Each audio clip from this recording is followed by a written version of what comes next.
We are talking about metre bridge. Metre bridge सबसे पहली बात तो ये है कि मीटर ब्रिज किस पर बेस्ड है? It is based on WSB। किस पर बेस्ड है? ये व्हीटस्टोन ब्रिज पर बेस्ड है। ठीक है, व्हीटस्टोन ब्रिज में क्या होते थे? 5 रेजिस्टेंस होते थे, P, Q, R और S। बोलो ना, बस वैसे ही यहाँ पर 5 रेजिस्टेंस रहेंगे। सुनना, यहाँ पर क्या है, ध्यान दीजिए, पहले आराम से समझिए। यहाँ पर भी ऐसे ही 5 रेजिस्टेंस रहेंगे। एक रेजिस्टेंस है, इसका नाम, ये क्या है? Resistance box. ये क्या है? Resistance box. ठीक है, और यहाँ ये एक तुम्हारे पास में कोई एक अननोन रेजिस्टेंस है। क्या है तुम्हारे पास में? एक अननोन रेजिस्टेंस। ठीक है, और यहाँ 1 मीटर लंबाई का, समझना, 1 मीटर लंबाई का यहाँ पर यूनिफॉर्म थिकनेस का एक वायर है। यहाँ पर जो तुम्हारे पास में वायर है ये यूनिफॉर्म थिकनेस का है। कैसा है? बिल्कुल एक जैसी मोटाई है हर जगह। ऐसा नहीं कि कहीं मोटा है कहीं पतला है, हर जगह इसकी थिकनेस कैसी है? एक जैसी है। ठीक है, ये कितना लंबा वायर है? ये 1 मीटर, यानी क्या? 100 सेंटीमीटर लॉन्ग वायर है। बोलो, ये क्या है? Resistance box. क्या है ये? Resistance box. ठीक है, और यहाँ तुमने क्या लगा दिया? यहाँ तुमने एक सेल या फिर बैटरी लगा दी। यहाँ तुमने एक सेल या बैटरी लगा दी है। ठीक है, ये रही इस तरह से।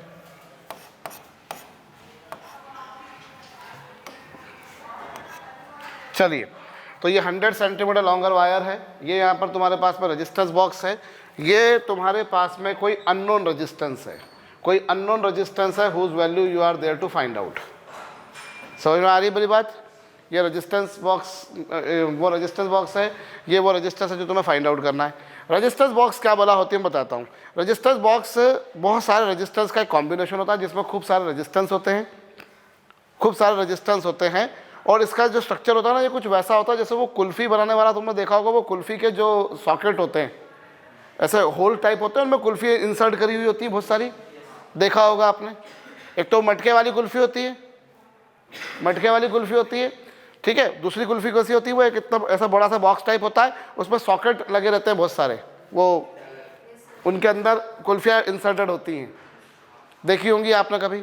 तो बस इसमें ऐसे सॉकेट लगे रहते हैं, इसमें सॉकेट लगे रहते हैं, और जिस किसी सॉकेट को तुम निकाल दोगे इसका रेजिस्टेंस उतना हो जाएगा। मान लो 10 ओम का तुमने सॉकेट बाहर निकाल दिया तो इसका रेजिस्टेंस कितना हो जाएगा? 10 ओम। तुमने 50 ओम का सॉकेट बाहर निकाल तो कितना हो जाएगा? और 10 और 50 दोनों निकाल दो तो रेजिस्टेंस कितना हो जाएगा? 60 ओम। क्यों? क्योंकि वो जितने भी सॉकेट लगे होते हैं वो सारे के सारे काय में लगे होते हैं? सीरीज़ में होते हैं। सो अगर तुमने 25 ओम का सॉकेट निकाला तो रेजिस्टेंस 25 ओम है, उसके साथ में 50 ओम का और निकाल दो तो 50 + 25 75 ओम है। से इस तरीके से तुम्हारे पास में ये रेजिस्टेंस है ना। अब ये रेजिस्टेंस हो गया P, ये हो गया Q। अब यहाँ अपन क्या करते होते हैं, यहाँ हम लोग जो है वो गैल्वेनोमीटर जोड़ देते हैं। ये लो, ये गैल्वेनोमीटर है, यहाँ तुम्हारे पास में गैल्वेनोमीटर है, और ये जो एंड है गैल्वेनोमीटर का, इस एंड को हम बोलते होते हैं जोकी। इस एंड को हम क्या बोला करते हैं? जोकी। ठीक है, ये जोकी है। गैल्वेनोमीटर जो है उसकी स्केल ऐसी होती है, उसकी स्केल ऐसी है, ये स्केल 0, ये 1, ये 2, ये -1, -2, -3, इस तरह से। ठीक है, ऐसा कुछ है। और यहाँ पर क्या तुम्हारे पास में 1, ये 2, और ऐसा करते करते यहाँ पर क्या 5, ये उसका क्या है? पॉइंटर है, उसकी सुई है। समझ रहे मेरी बात को? अब यहाँ पर अगर तुम देखो तो ये एग्जैक्टली व्हीटस्टोन ब्रिज बन गया। कैसे व्हीटस्टोन ब्रिज बन गया? यहाँ एक रेजिस्टेंस ये वाला हो गया, एक रेजिस्टेंस ये वाला हो गया। अब इस जोकी को जैसे तुमने यहाँ टच कराया तो एक रेजिस्टेंस ये वाला होगा और एक रेजिस्टेंस ये वाला होगा। होगा कि नहीं होगा? इस वायर का कुछ ना कुछ रेजिस्टेंस होगा कि नहीं होगा? होगा। तो यहाँ ये एक रेजिस्टेंस हो गया P, ये हो गया Q, ऐसे ही एक रेजिस्टेंस ये वाला कितना, ऐसे ही एक रेजिस्टेंस हो गया तुम्हारे पास में R। ये रेजिस्टेंस कौन सा होगा तुम्हारे पास में? R। और ये रेजिस्टेंस क्या होगा तुम्हारे पास में? S।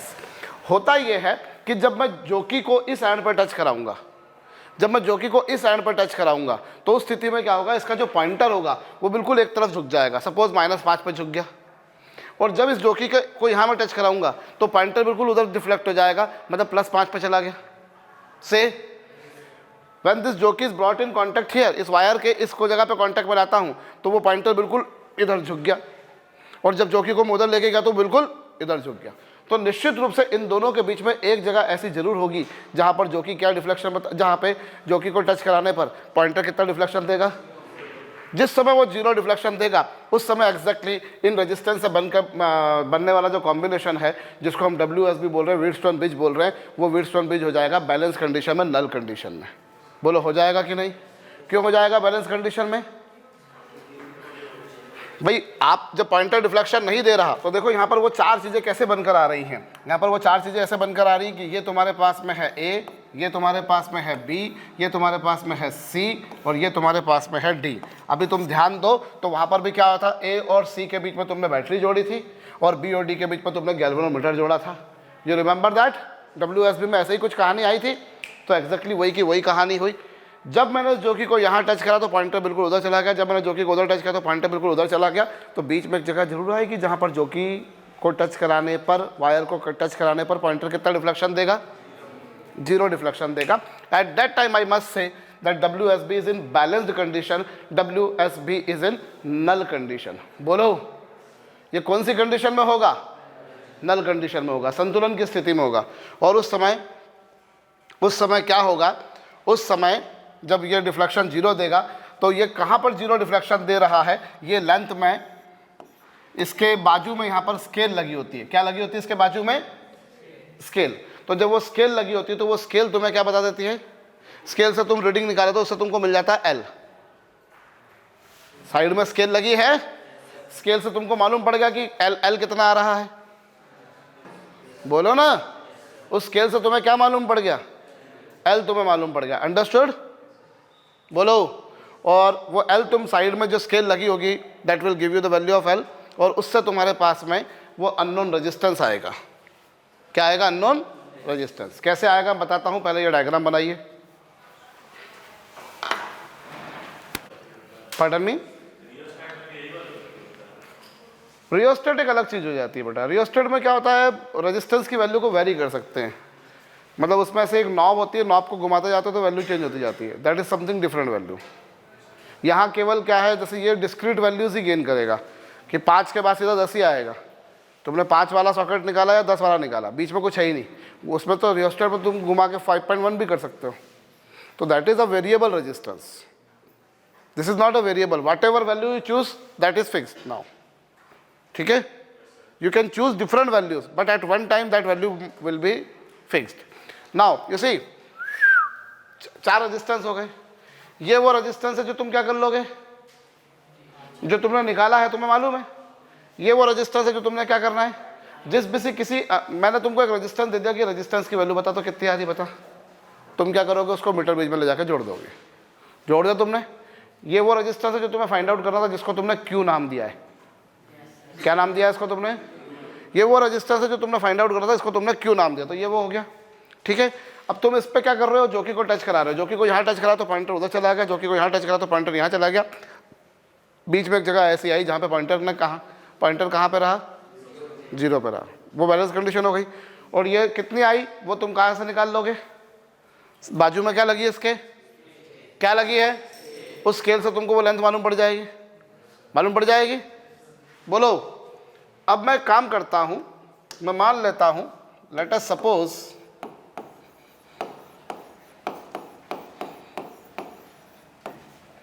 Resistance of metre bridge wire. वो जो तुमने मीटर ब्रिज की वायर ली है, कितनी ली है तुमने, मीटर ब्रिज की वायर की लंबाई कितनी ली है, कितनी ली तुमने, 100 सेंटीमीटर, 1 मीटर। चूंकि वो 1 मीटर लिए इसलिए तो उसको नाम दिया मीटर ब्रिज। चूंकि वो व्हीटस्टोन ब्रिज के प्रिंसिपल पे काम कर रहा है इसलिए इसको ब्रिज नाम दे दिया। और चूंकि यहाँ पर 1 मीटर लंबा वायर लिया कृष्णा, इसीलिए क्या नाम दिया इसको। तो let us suppose resistance of metre bridge wire, resistance of metre bridge wire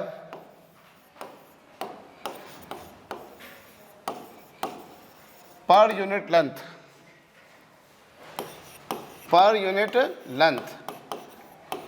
is lambda.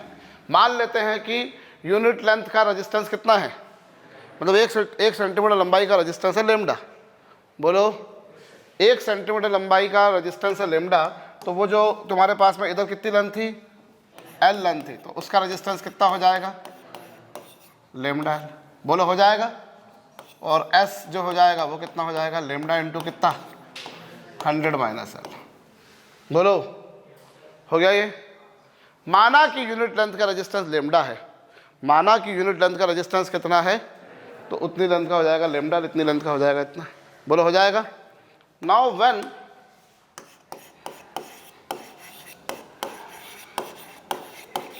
Metre bridge, when metre bridge does not give any deflection, जब वो किसी तरह का कोई डिफ्लेक्शन नहीं देता, जब वो कोई डिफ्लेक्शन नहीं देता तो P upon Q is equal to कितना होगा, अभी P कितना मालूम नहीं, वो अपने को वहाँ से मालूम पड़ जाएगा जो अपन ने जो भी सॉकेट निकाला होगा। Q R की वैल्यू कितनी और ये कितना, बोलो यहाँ लेमडा और लेमडा आपस में क्या हो गए, इससे तुम्हारे पास में Q की वैल्यू कितनी आ गई, Q की वैल्यू आ गई P इंटू कितना 100 माइनस एल अपॉन क्या, इस तरीके से तुम्हारे पास में Q यानी कि अननोन रेजिस्टेंस आ जाएगा। ये अननोन रेजिस्टेंस आ जाएगा। ये कौन सा रेजिस्टेंस है, नोन, जो तुमको पता है। L तुमने क्या कर दिया, स्केल से निकाल दिया, तुम्हारे पास अननोन रेजिस्टेंस आ जाएगा कि नहीं जाएगा, कर लीजिए। इससे तुम्हारे पास क्या हुआ, देखो P की वैल्यू तुमने जो सॉकेट निकाली तुमको पता है, P की वैल्यू जो सॉकेट तुमने निकाली तुमको पता है, L की वैल्यू तुमने कैसे से कर निकाल ली, स्केल से, इससे तुम्हारे पास अननोन रेजिस्टेंस आ जाएगा। क्या होता है कि जब हम फिजिक्स लैब में या केमिस्ट्री लैब में कोई काम करते हैं तो हम क्या करते हैं, अलग अलग रीडिंग्स लेते हैं। जैसे तुमको मैंने बोला कि एक अननोन रेजिस्टेंस है बेटा, इसकी वैल्यू बता, आयाम, ये रेजिस्टेंस है, इसकी वैल्यू बता, क्या करोगे तुमने इसको मीटर ब्रिज में ले जाके जोड़ दिया, वहाँ सॉकेट निकाला, सॉकेट से तुमने रेजिस्टेंस निकाल दिया। अब तुम क्या करोगे, ऐसी एक टेबल बनाओगे, ऐसे एक टेबल बनाओगे तुम, यहाँ पर ये लो, ये टेबल बनाओगे। इस टेबल में यहाँ क्या लोगे, P लोगे, यहाँ L लोगे, और यहाँ Q की वैल्यू कितनी, P इंटू कितनी 100 माइनस एल अपॉन एल। अब जैसे तुमने मान लो क्या करा, तुमने मान लो यहाँ पर 5 ओम का निकाला, तुम्हारे पास जो भी L की वैल्यू आई, तुमने 5 ओम का सॉकेट निकाला, जो भी L की वैल्यू आई वो रखी, सॉल्व करा, तुम्हारे पास क्या आ गया, Q की वैल्यू आ गई, आई कि नहीं आई। ऐसे अगली बार तुम फिर क्या करोगे, अब तुम 5 ओम की बजाय 10 ओम को निकालो, और फिर तुम L की वैल्यू निकालो स्केल से, फिर यहाँ पे वैल्यू पुट करो, तुम्हारे पास Q की वैल्यू आ जाएगी। फिर तुमने मान लो 50 ओम का निकाला, 50 ओम को निकाला, L की वैल्यू जो आई रख दी, L की वैल्यू निकाली स्केल से, यहाँ Q की वैल्यू आई। ऐसे 4 5 10 रीडिंग्स ले लेते हो, ले ली, और फिर Q की वैल्यू यहाँ पर कुछ आई, यहाँ पर कुछ आई, यहाँ पर कुछ आई, फिर वो जो भी वैल्यू आई, मान लो Q की एक वैल्यू आई Q1, एक वैल्यू आई Q2, ऐसे तुमने मान लो 10 वैल्यूज़ निकाली, तो 10 वैल्यूज़ को तुमने ऐड किया, उन सबका सम किया और उसको 10 से डिवाइड कर दिया, तो ये तुम्हारे पास कौन सी Q की वैल्यू आ जाएगी। हमेशा जब भी केमिस्ट्री में या फिजिक्स में जब कैलकुलेशंस किए जाते हैं लेबोरेटरी में, तो वो ऐसे ही किए जाते हैं। We will select different values of P, accordingly we will get the different values of L, accordingly we will get the different values of Q। मैं P की अलग अलग वैल्यू को चूज़ करूंगा, उससे मेरे पास L की अलग अलग वैल्यू आएगी, और उससे मैं क्या कर लूँगा, Q की अलग अलग वैल्यू निकाल लूँगा। बोलो, इस तरीके से मेरे पास में जो अज्ञात प्रतिरोध था, जो अननोन रेजिस्टेंस था, which I was interested to find out, will I determine से, इस तरीके से निकलेगा। तो किसी भी मीटर ब्रिज का बेसिक फंक्शन क्या है, मीटर ब्रिज किसी भी अननोन रेजिस्टेंस की वैल्यू बताता है, ना केवल अननोन रेजिस्टेंस, साथ ही में जैसे तुमको मैंने बोला इसका अननोन रेजिस्टेंस बता, इसका रेजिस्टेंस बताओ, तो तुम ऐसे ही काम करोगे, ऐसे ही काम करोगे। अब मैं तुमसे बोलूँ कि जिस मटेरियल का बना है उस मटेरियल की रजिस्टिविटी बताओ, उसका स्पेसिफिक रेजिस्टेंस बताओ, तो उसका रजिस्टिविटी या स्पेसिफिक रेजिस्टेंस कैसे निकालोगे अंश, तुम्हारे को मालूम है कोई भी रेजिस्टेंस जो होता है वो क्या होता है, रो L अपॉन A। तुमने Q वहाँ से निकाल दिया, उस वायर की लेंथ तुमने निकाल दी, जो भी तुम्हारे पास था उसकी लेंथ निकाल दी, वर्नियर कैलिपर से उसका एरिया निकाल दिया, तुम्हारे पास एल आ गया, ए आ गया, क्यू तुमने निकाल दिया यहाँ से, तो तुम्हारे को क्या मिल जाएगा उस मटेरियल की? रेजिस्टिविटी मिल जाएगी। So metre bridge is basically a device which is used to find out any unknown resistance and resistivity of any unknown material. से किसी भी अज्ञात रेजिस्टेंस को उसकी रेजिस्टिविटी को फाइंड आउट करने में मैं इसका यूज करता हूँ। ये व्हीटस्टोन ब्रिज के प्रिंसिपल पर बेस्ड है। बोलो, नोट इट डाउन। कोई भी अननोन रेजिस्टेंस इसकी हेल्प से, इसकी मदद से, इसकी सहायता से मैं फाइंड आउट कर सकता हूं। बोलो ना, I can determine any unknown resistance using this, और रेजिस्टिविटी निकाल सकता हूं। बोलो, डन। और आगे सुनिए,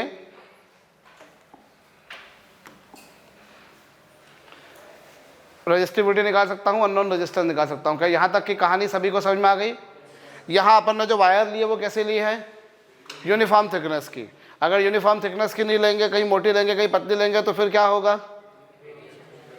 रेजिस्टेंस अलग अलग जगह पर अलग अलग आएगा। अपन ने अभी सिंपल सा काम कर लिया कि यूनिट लेंथ का रेजिस्टेंस लेमडा है, तो एल लेंथ का लेमडा एल होगा, इतनी लेंथ का 100 माइनस एल इंटू लेमडा होगा। डायरेक्ट अपना काम हो गया। अपन ने कुछ अलग अलग, अगर कहीं मोटी कहीं पतली कर दोगे तो दिक्कत हो जाएगी कि नहीं हो जाएगी? ठीक है। और ये जो वायर ली गई थी वहाँ पर, जो 1 मीटर लंबी वायर ली गई थी, वो हम नॉर्मलाइज मैनर में कॉन्स्टेनन या फिर मैंगनीन की लेते हैं। वो जो वायर हम लेते हैं वो किसकी लेते हैं? या तो कॉन्स्टेनन की या फिर किसकी? मैंगनीन की। ये अलॉयज़ की लेते हैं हम, इन मिश्र धातुओं की लेते हैं। क्यों लेते हैं इनकी? उसके पीछे क्या रीज़न है कॉन्स्टेनन या मैंगनीन की क्यों लेते हैं? क्योंकि कॉन्स्टेनन या मैंगनीन जो होते हैं, इनकी खासियत ये होती है कि इनका जो अल्फ़ा है, अल्फ़ा यानी क्या? Temperature coefficient of resistance.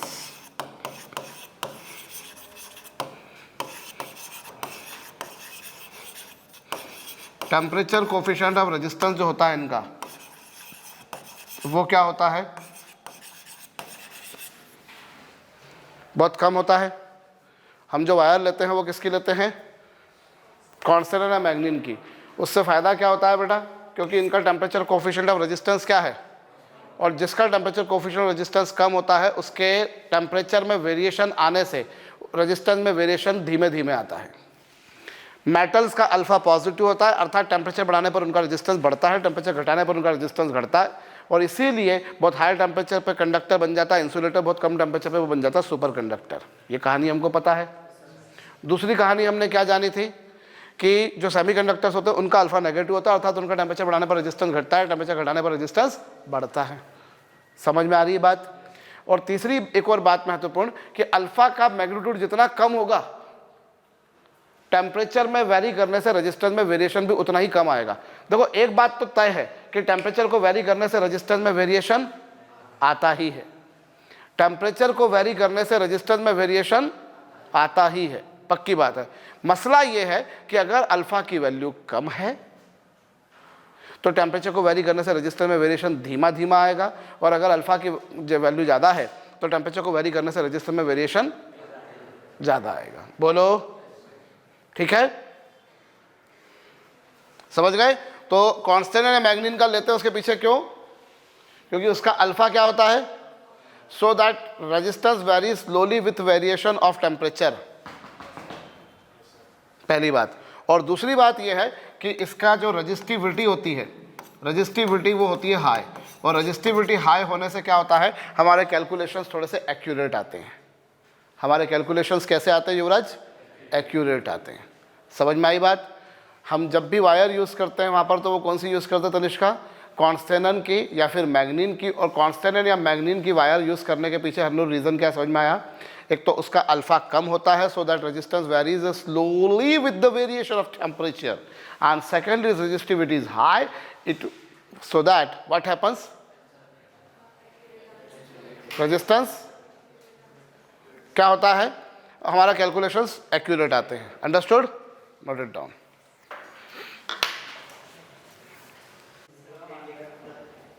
हाँ बोलो।